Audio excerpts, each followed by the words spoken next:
हरिओम। हम लोग श्री रामचरितमानस में अयोध्या कांड देख रहे हैं और हमने देखा कि पिछले सत्र में भरत महर्षि भारद्वाज से मिले, उनसे बात हुई और भारद्वाज जी ने भरत से कहा कि आप आप नाहक पे बिना किसी कारण के चिंता कर रहे हैं। सब लोग जानते हैं कि आप कितने भगवान राम के कितने बड़े भक्त हैं। और आगे खैर वो बात करते हैं, लेकिन इधर क्या होता है कि भरत की भक्ति और उनका प्रभाव देखकर देवराज इंद्र को थोड़ी चिंता पड़ जाती है। आपको याद होगा देवराज इंद्र के पास पृथ्वी गई थी। पृथ्वी क्यों गई थी? क्योंकि राक्षसों की जो उत्पात था उनके कारण सामान्य जन प्रजा का जो जीवन है बहुत कष्ट में हो गया था। तो धरती देवराज इंद्र के पास गई थी। तो देवराज इंद्र ने इसलिए सरस्वती जी से प्रार्थना की कि भाई आप जाके कैकेयी जी की बुद्धि फेर दो ताकि भगवान राम जो है वो वन में जाएं। अब ये जो इस प्रकार की कहानियां होती हैं, इनका आनंद अपना अलग ही होता है, इनका स्तर और आनंद दोनों अलग ही होता है। तो क्या कहते हैं, इंद्र को चिंता हो गई कहीं ऐसा ना हो कि भरत की भक्ति के चक्कर में भरत कहें और राम मान जाए, वापस चले आए, अयोध्या चले जाएं। अगर अयोध्या चले जाएंगे तो फिर जो रावण है और बाकी जो राक्षस है इनकी समाप्ति, इनका कैसे निपटारा होगा। तो ये बात सोचकर देखिए, अब यही तुलसी लिख रहे हैं, कहते हैं देख ही प्रभाव सुरेश ही सोचू, जग बलु भले उपोच कहूँ पूछू, गुरसन कहो करिए प्रभु सोई, राम ही भरत ही भेंट न होई। तो कहने लगे, आप देखिए इंद्र की बुद्धि देखिए। जैसे आजकल हम लोग, हमारे देश में उठापटक, राजनीतिक उठापटक चल रही है, कौन किसके साथ मिल जाए, कौन किससे अलग हो जाए, ऐसी सारी समस्याएं चल रही हैं। वैसी ही गणित, वैसी ही उठापटक देवराज इंद्र भी कर रहे हैं। क्या कहते हैं? कहते हैं देख ही प्रभाव सुरेश ही सोचू। सुरेश जो है, सुरेश मतलब देवताओं के राजा, सुरों के ईश, सुरों के भगवान, देवताओं के राजा इंद्र जो है, उन्होंने सोचा क्या, जग बलु पहु पोच कहीं पोचू। कहीं ऐसा ना हो कि संसार के भले के लिए भला और बुरे के लिए बुरा। मतलब जैसा व्यक्ति होता है उसको वैसे ही समझ में आता है। क्या अर्थ हुआ यहाँ पर?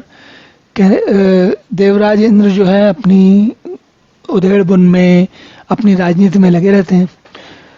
जैसे जो राजनीति में जो लोग रहते हैं ना, वो हर आदमी अपनी अपनी गणित में लगा रहता है कि मैं किसकी पार्टी के साथ मिल जाऊं, क्या बन जाऊं, कहाँ बन जाऊं, कैसा बन जाऊं, और किस पक्ष में जाऊं, तो किस में मंत्री बन जाऊं, कितना। तो ये सारा काम क्यों करते हैं लोग बाग? इसलिए करते हैं क्योंकि उनको या तो धन चाहिए या यश चाहिए। अधिकांश धन चाहिए, यश से भी ज्यादा। आज कलयुग की माया इतनी अपरंपार है कि अब यश से ज्यादा धन की चिंता होती है लोगों को। धन के लिए सारा गणित करते हैं और उनको ये बात समझ में ही नहीं आती कि सबके लिए धन और सबके लिए यश ही जीवन का ध्येय नहीं होता। तो क्या होता है, ऐसे लोग हमेशा यही सोचते रहते हैं कि जैसे हम सोचते हैं वैसे ही सामने वाला सोचता है। उनको धन चाहिए तो सोचते हैं सामने वाला भी धन के लिए राजनीति कर रहा है। और आवश्यक नहीं कि सारे लोग ऐसे हों। हम सामने प्रत्यक्ष देख रहे हैं कि आज हमारे देश की राजनीति में कई ऐसे लोग हैं जो धन या यश के लिए काम नहीं कर रहे। कम से कम 2, 4, 5 लोग तो गिने जा ही सकते हैं।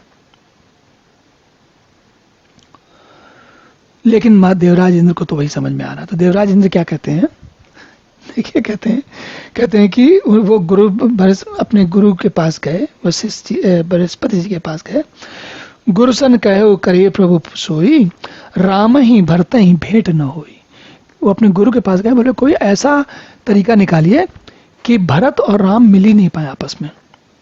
जैसे होता है ना आजकल, जब सरकार चुनी जाती है, गठबंधन की सरकार बनती है, तो क्या होता है, कहीं ले जाके सब लोगों को, सारे जो विधायक होते हैं या सांसद होते हैं, उनको ले जाके कहीं बस में बैठा के कहीं छुपा के रखते हैं कि दूसरे लोग ना पकड़ के ले जाएं।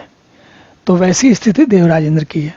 देवराज इंद्र क्या कह रहे हैं, वो कहते हैं कि इन दोनों लोगों को मिलने ना दो, मिल जाएंगे तो गड़बड़ हो जाएगा। और फिर क्या कहते हैं, राम सकोची प्रेम बस भरत सपेम पयोधि बनी बात बेगरन चहित करियो जतन छल शोधि। कहने लगे श्री रामचंद्र जी संकोची और प्रेम के वश हैं और भरत जी प्रेम के समुद्र हैं। मतलब भरत जी का प्रेम इतना अधिक है कि वो जब कहेंगे तो राम मान जाएंगे। और बनी बात बिगड़न चाहते, कहने बनी बनाई बात जो है बिगड़नी चाहती, बिगड़ जाएगी, तो कोई छल ढूंढकर करे जतन छल शोधि, कोई छल ढूंढकर इसका उपाय कीजिए। बिल्कुल आज के समय में हमारे देश में राजनीतिक परिस्थिति है, बिल्कुल वही स्थिति है। क्या है कि लोग बाग ना, अब राजनीति में जो लोग होंगे इस समय, जब तक सरकार बन नहीं जाती और आगे चलने नहीं लगती और ठीक से चलती नहीं है, या चलेगी भी तब भी क्या होगा, लोग बाग अपनी अपनी उधेड़बुन में लगे रहेंगे, कोशिशें करते रहेंगे, ऐसे ऐसे प्रयास करते रहेंगे जिससे कुछ उनका मतलब हो जाए। क्यों? क्योंकि उन्होंने भी देवराज इनसे सीखा है भाई साहब। बचन सुनत सुर गुरु मुस्काने सहस नयन बिनु लोचन जाने मायापति सेवक सन माया करे तो उलट पर सुर आया। अब देखिए ये आनंद की बात है। वचन सुनकर, बात सुनकर गुरु जो है मुस्कुराए। कौन? उनके देवताओं के गुरु हैं बृहस्पति, वो मुस्कुराए। क्या कहते हैं? तो सहस नयन बिनु लोचन जाने। इंद्र के कहा जाता है सहस, 1000 नेत्र हैं, और उनको इंद्र के जिनके 1000 नेत्र हैं उनको वो बिनु लोचन मतलब अंधा समझ कह रहे हैं। कहते हैं इनके नेत्र तो बहुत है लेकिन दिखता नहीं है। क्या नहीं दिखता है? मायापति सेवक सन माया। सोचिए, जो माया के पति हैं, कौन? भगवान राम। हम सभी जानते हैं कि माया किसके वश में है? भगवान के वश में है। और भगवान कौन है? राम है। रम्यते इति रामा। जो हर जगह, जो सब में रमते हैं, वही तो सबको, सब पे नियंत्रण करते हैं। और जो सब में रमने वाले राम हैं, तो माया उनसे बाहर थोड़ी, माया भी उन्हीं के वश में है। और देवराज इंद्र कह रहे हैं कि जो माया के स्वामी हैं उनके साथ छल करो, उनके साथ माया करो। पुनः बात कुछ ऐसी है, इस समय वातावरण, हमारे देश का राजनीतिक वातावरण ऐसा है कि इसलिए बार बार याद आ रही है उस बात की। लेकिन क्या है, अब जो व्यक्ति प्रधानमंत्री बना हुआ है, बनने वाला है, जो बनने के योग्य है, जो देश को सही दिशा में ले जा रहा है, उसके साथ सब लोग माया करने की कोशिश कर रहे हैं। तो क्या कहते हैं? करई त उलटी परई सुरराया। अगर वो कहने लगे कि भाई अगर तुम मायापति से माया करोगे जाके, तो माया तुम्हें उल्टी पड़ जाएगी। क्यों? माया तो उनकी सेवका है, तुम्हारी तो है नहीं। तो तब कि सुकीन राम रुख जानी, अब कुचाल करे हुई हानि। सुन सुरेश रघुनाथ सुभाऊ, निज अपराध रिसाई न काऊ। पिछली बार जब कैकेयी की बुद्धि फिराई थी, तब श्री रामचंद्र जी का रुख ठीक था। उन्होंने कहा कोई बात नहीं, हमें तो वही काम करना ही था, तुम भी मिलके काम कर रहे हो, पर अब अगर तुम कुचाल करोगे तो हानि हो जाएगी। इसलिए हे देवराज, श्री रघुनाथ जी का स्वभाव सुनो। वे अपने प्रति किए हुए अपराध से कभी रुष्ट नहीं होते, और जो अपराध भगत कर करई, राम रोष पावक सो जरई। तो तुलसी लिखते हैं कि भगवान कहते हैं उनके प्रति तुम कोई अपराध कर दो, कोई बात नहीं, वो कहेंगे ठीक है, तुम, वो समझते हैं भगवान है, सब समझते हैं कि सब नादान है, बुद्धिहीन है, अल्पज्ञ है, जो भी कहो। लेकिन अगर तुम उनके सेवक के साथ या भक्त के साथ अपराध करोगे तो फिर उनके क्रोध में जलना पड़ेगा। क्या कहते हैं? लोकम वेद विदित इतिहासा, यही महिमा जान ही दुर्वासा। और इतिहास उन्होंने बताया, देवराज इंद्र ने, उन्होंने कहा कि दुर्वासा ऋषि के साथ यही हुआ था। उनको ये समझ में, वो भूल गए कि क्या करना चाहिए, क्या नहीं करना चाहिए। क्या कहते हैं? भरत सरिस को राम से नहीं, जग जप राम राम जप जेही। भरत के जैसा राम का स्नेही कोई नहीं है, जो हर समय राम का नाम जपते हैं। तो अगर हम उनसे अगर भरत जी का कोई तुम के लिए कोई समस्या खड़ी करोगे तो फिर मामला बिगड़ जाएगा। मनहु न आने अमरपति रघुबर भगत अकाज, अजस लोक परलोक दुख दिन दिन शोक समाज। हे देवराज, रघुकुल श्रेष्ठ श्री रामचंद्र जी के भक्त का काम बिगाड़ने की बात मन में भी न लाइए। ऐसा करने से लोक में अपयश और परलोक में दुख होगा। शोक का सामान दिनों दिन बढ़ता ही चला जाएगा। ऐसी उलझन में फंसोगे कि फिर पानी नहीं मिलेगा। ये बात गुरुवर ने देवराजेंद्र को बताई। सुन सुरेश सुपदेशु हमारा, राम ही सेवक परम प्यारा।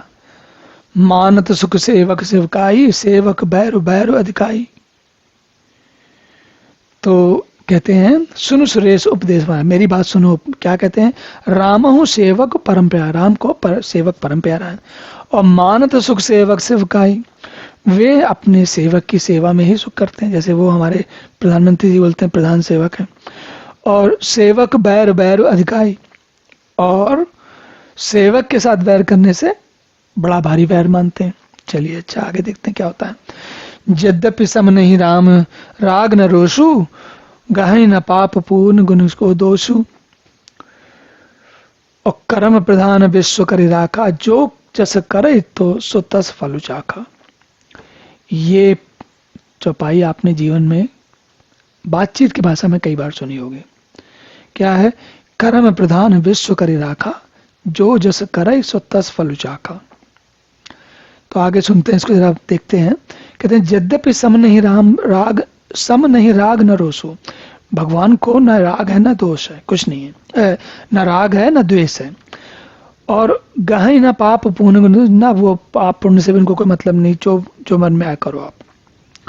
उन्होंने कर्म प्रधान विश्व कर रखा है। क्या? जो ऐसा कर्म प्रधान है। कर्म प्रधान का मतलब है भाव से कर्म, जो आप जैसा काम करोगे वैसा आपको फल मिलेगा। तो कहते हैं जो जैसे करे सो तस फल चाखा, जो जैसा करेगा उसको वैसा ही फल मिलेगा। ये नियम भगवान ने बनाया हुआ है, उनका बनाया हुआ नियम है। तदप करहि सम विषम विहारा, भगत अभगत हृदय अनुसारा। अगुण अलेप अमान एक रस, राम सगुण भय भगत प्रेम बस। इसके बाद भी तथापि वे भक्त और अभक्त के हृदय के अनुसार सम और विषम व्यवहार करते हैं। भक्त को प्रेम से गले लगा देते हैं और अभक्त को मार कर ताड़ देते हैं। तो अभक्त को फिर वो उसके लिए जीवन का रोल नहीं रह जाता कि उसके बाद अब जीवन नहीं रहेगा। और हमने रामचरितमानस में भी देखा और आज भी देखते हैं, वो इतने समय से चला आ रहा है। क्या? जब कोई व्यक्ति बहुत आतताई हो जाता है तो कोई ऐसी व्यवस्था बनती है कि उसको जड़ मूल से साफ कर दिया जाता है। तो कौन करता है? भगवान का ही नियम है। राम सदा सेवक रुचि राखी, वेद पुराण साधु सुर साखी। अस जी जान तजो कुटिलाई, करो भरत पद प्रीति सुहाई।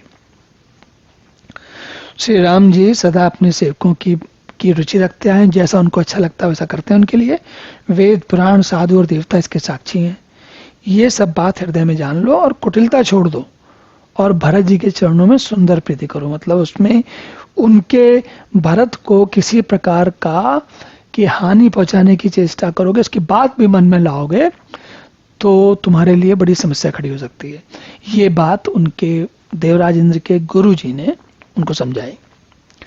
राम भगत परहित निरत, पर दुख दुखी दयाल। भगत सिरोमन भरत जे, जन डर पहुं सुरपाल। राम, हे देवराजेंद्र, श्री रामचंद्र जी के भक्त दूसरों के हित में लगे रहते हैं। वे दूसरों के दुख से दुखी और दयालु होते हैं।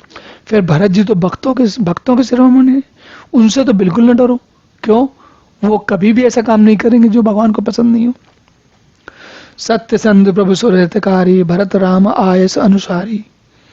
स्वार्थ विवश विकल तुम हो, भरत दोष नहीं रावर मोहु। प्रभु श्री रामचंद्र जी सत्य प्रत्येक और देवताओं का हित करने वाले हैं और भरत जी श्री राम जी की आज्ञा के अनुसार चलने वाले हैं। चाहे कितनी भी उनके अंदर प्रेम भक्ति सब कुछ हो, राम कह देंगे तो वो ब्रह्म वाक्य हो जाएगा, फिर वो बदलेगा नहीं। भरत कहीं कुछ बात नहीं करेंगे। तो वो कहते हैं, देवर्ष कहते हैं, क्या कहते हैं कि तुम व्यर्थी स्वार्थ के विवाह जो तुम्हारा स्वभाव है उसके कारण तुम डर रहे हो, चिंता कर रहे हो, व्याकुल हो रहे हो। और इसमें वो कहते हैं इसमें भरत का कोई दोष नहीं है, इसमें तुम्हारा ही दोष है सारा, तुम्हारी बुद्धि जो है वो सही नहीं चलती है। अब ये बात देवराज इंद्र के बारे में कही जाती है। ये जैसे ये कहानी है तो इसमें देवराज इंद्र के बारे में ऐसा लग रहा है कि इससे हमको समझ नहीं है, पर आप इससे ये न समझें कि देवराज इंद्र के पास वाकई कोई समझ नहीं है। अलग अलग कहानियों में अलग अलग रूप होते हैं, अलग अलग परिस्थितियां, अलग अलग बातें होती हैं। ऋग्वेद में सबसे अधिक पूजा देवराज इंद्र की होती है, तो ऐसा थोड़ी कि तब के लोग को पता नहीं था क्या चीज़ है, पर ये मनुष्यों को समझाने के लिए अलग अलग कहानियां बनाई जाती हैं, तो उन कहानियों में कभी कभी ऐसी बातें होती हैं। सुन सुर बर सुर गौर बरबानी बा प्रमोद मन मिटी गलानी, बरस प्रसून हरस सुरराऊ लगे सराहन भरत स्वभाव।